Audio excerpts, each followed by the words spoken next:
Bill Barr did not speak to reporters as he arrived, and he later departed without comment. Bill. When you're a liar, you lie not just on one thing. When you're a cheater, you cheat not just on one thing. When you're doing corruption, you generally don't just do it on one thing. I also believe the FISA court system to not just spy on the campaign of then candidate Donald Trump, but to undermine the presidency of Donald Trump simply because she lost and could not be president. Bill Barr out on Capitol Hill. You haven't seen him in a while. You remember him, the former attorney general who was in charge when Epstein allegedly eliminated himself. He was in Congress today testifying after receiving subpoenas from the Oversight Committee, and he was the first guy. He got first date scheduled, and he's the beginning of what will be hopefully many more depositions, ultimately culminating with Clinton, Bill, and Hillary coming in to testify. So here we got some clips and reaction on this. Here's what happened today.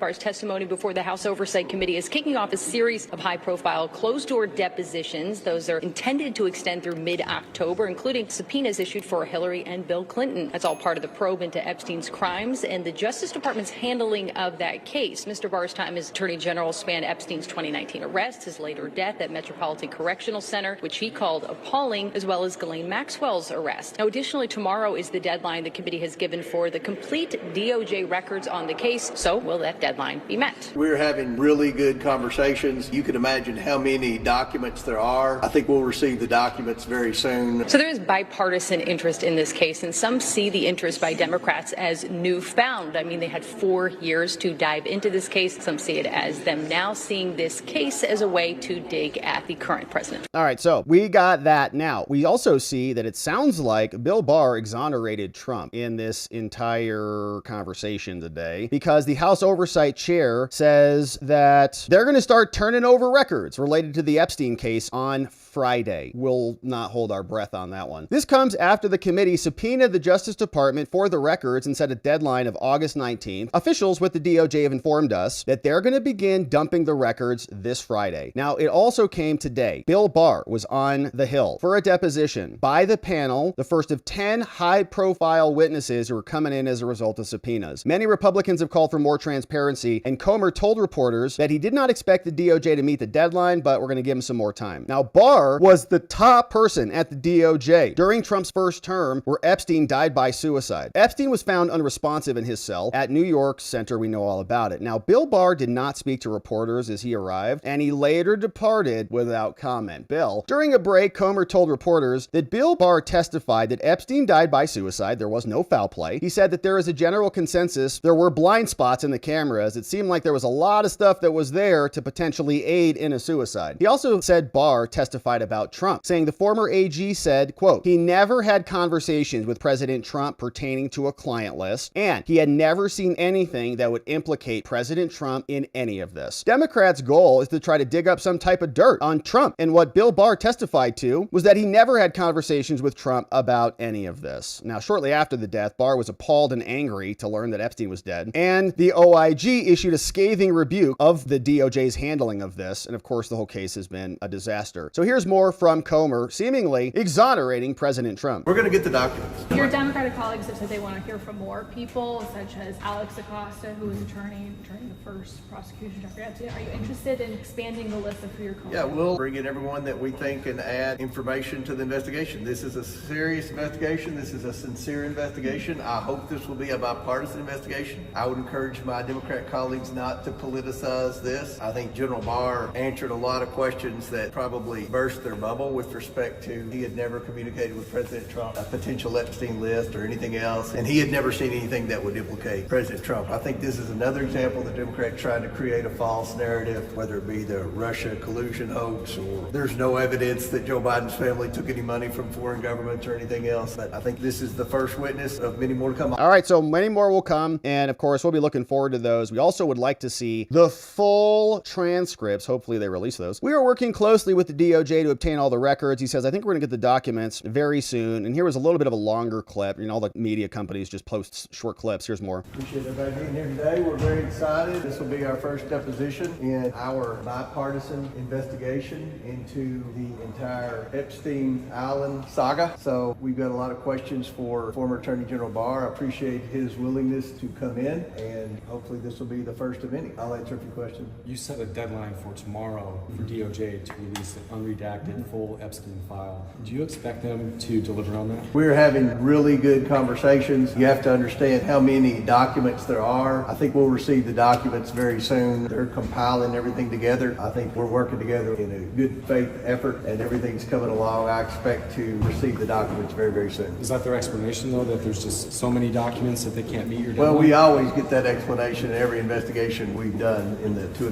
years I've been here, but I think that I'm confident we're going to get the documents. All right, so that's more from Comer, and that took place today. Now, elsewhere in the executive branch, we saw Ed Martin is out, and he's saying they're looking into the Epstein people, they're looking into the Obama coosters, and they're looking into people like Pencil Neck Adam Schiff and Tishy Lay Tish, because corruption from top to bottom is getting rooted out. Doing at DOJ, and all we're doing across the government is saying, get the truth out, and then, by the way, let's hold people accountable, and that's exactly what's going on. So when Bill Pulte sends a criminal referral over to us, and he says Letitia James and Adam Schiff, and by the way, both their lawyers have come out and talked publicly about that criminal referral, so you can talk to them about the specifics, because I'm going to tell you what we're going to do is we're going to follow the facts. Every American that has a mortgage or has other documents they sign has to follow the law. We're going to go to the very bottom of the facts, and if somebody did something wrong, we're not only going to hold them accountable, we're also going to look at everything else that they've been doing, because when you're a liar, you lie not just on one thing. When you're a cheater, you cheat not just on one thing. When you're doing corruption, you generally don't just do it on one thing. So we're asked to do as prosecutors, and that's what we're doing. That's one from Ed. He had another one saying they're digging into this. Real quick, what about the January 6th committee? Did they destroy evidence? Is there criminality there? Of course, we're all in that too. And trust me, a lot of people did not get a pardon that were involved in the select committee, and they ought to be keeping an eye on their mailbox, because there's a lot to be asked about. And the pardons that were given out were done by an auto pen. Are they legitimate? Well, I'm the pardon attorney, so I'm in that too. I can tell you we're investigating how the pardons were granted. It was not like anything in the history of America what not Joe Biden, his staffers did, not just with the auto pen, but with faking him out on the memos. More to come, Maria. I'm telling you, Pam Bondi has let us loose, and when this comes out, it'll take the whole of these people's hoaxes down, and we're doing it bit by bit, and it's fantastic. It's a great privilege. Unbelievable. All right, so good stuff coming out, and we know that the J6 committee was filled with criminals all trying to set up and ensnare their political opponents. Here is what the GOP House Judiciary Committee also posted. They said, thanks to Kash Patel and a lot of this work, we now have over 500 pages of documents that have now dropped. Saying on Monday, September 18, 2017, Christopher Steele, remember him? The Steele Dossier, Orbis Business Intelligence, was interviewed by the Grosvenor Hotel in England by FBI Special Agent this person, and FBI Brian J. Otten. We know his name. The following information was provided by Steele over the course of a 2-day interview. 45 to 60 minutes, Steele departed. And then lastly was this document in tab 4, the McCabe text messages, all now dropped. And again, I'm not sure what of this has already been released, but here we got Lisa Page and Andy McCabe. Hey, I have a couple of thoughts on our potential leak issue. Can we tonight or tomorrow? Maybe before 10 if there's time. Sure, grab me in the morning. Roger. Hey, Andy, it's Josh Margolin at ABC. Thanks for your help on Saturday. Sorry to disrupt your vacation. Hope it was good. Are you in DC Thursday? I have something very interesting and delicate I'd like to discuss with you. Plus, I'd like to finally meet you in person. Lunch or dinner or whatever is on me. Wow. Who's that's going to? Andy McCabe from Josh Margolin at ABC. Huh. Yeah, I'm around next week. As you can imagine, I normally rely on Mike to handle this up. I can reach out to him tomorrow. Sure, I was just trying to keep this informal and off the record. And John Cohen said I should make my business to get to know you. He's like, wow, that's so nice. So all their text messages, was he leaking to the media? Andy McCabe? Like, this is the question. So all these documents are out, and we're very happy to see some transparency from the FBI. Byron Donalds was out talking about it, saying, release even more documents. Byron says, the Steele dossier was a false narrative, paid for by Hillary Clinton, and Gary Gensler facilitated the transfer of this whole thing. Here's a fact. Obama, Biden, and Hillary were so desperate to stop Trump that they used his phony information to weaponize the intel community against him. This resulted in years of politicized investigations, bureaucratic subversion, and overt lawfare. The legacy media went along with their lies, whipped up a panic, created destructive division, and many Americans still believe these lies to this day. We want the rest of the records. Here is Byron Donalds. Is the Oversight Committee working on releasing documents mentioned in the Durham Annex? Yeah, that's stuff that we're going to be getting to when we get back. Somewhat similar to the subpoenas we issued for the Epstein files that happened about a week and a half ago. So look, I think this is where we need to go. When it comes to the Durham Annex, we need that information to be public. What is crystal clear is that Hillary Clinton's presidential campaign financed, obviously, the Steele dossier dossier, but behind the scenes was using the elements of our government, our intelligence community, I also believe the FISA court system, to not just spy on the campaign of then candidate Donald Trump, but to undermine the presidency of Donald Trump simply because she lost and could not be president. And so this is stuff that we need to release to the American people. We need to get to the bottom of that immediately. All right, so we'll see what ultimately comes. Bill Barr was there today getting deposed. We'll have more other depositions scheduled for this week. And of course, we'll be keeping our eye on them. Hopefully they can turn around some transcripts and get those released quickly. But also good news, lots of investigations, lots of different avenues are currently in process, and we'll keep our eye on them all.